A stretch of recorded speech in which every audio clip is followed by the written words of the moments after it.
गांव की अनोखी कहानी। गांव में एक गरीब किसान रहता था जिसका नाम रामू था। रामू के पास केवल एक पुराना बैल था जिससे वह अपने खेतों की जुताई करता था।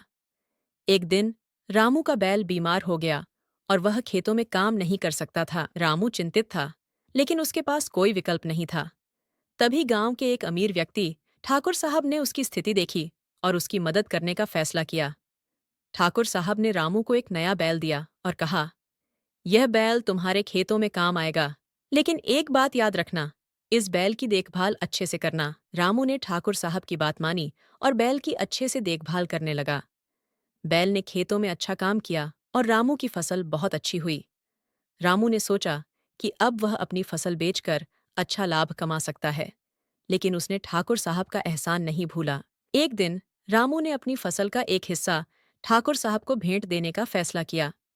ठाकुर साहब ने रामू की इस नेक दिली को देखकर कहा, तुम्हारी ईमानदारी और अच्छाई ही तुम्हारी सबसे बड़ी संपत्ति है। समय के साथ रामू की मेहनत और अच्छाई की चर्चा पूरे गांव में फैल गई। लोग उसे आदर्श मानने लगे और गांव में हर कोई उसकी मदद करने लगा।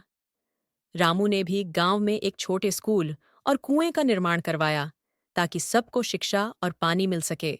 इस कहानी से हमें यह सीखने को मिलता है कि अच्छाई और ईमानदारी से की गई मदद केवल व्यक्तिगत लाभ नहीं देती, बल्कि समाज में एक सकारात्मक बदलाव लाती है।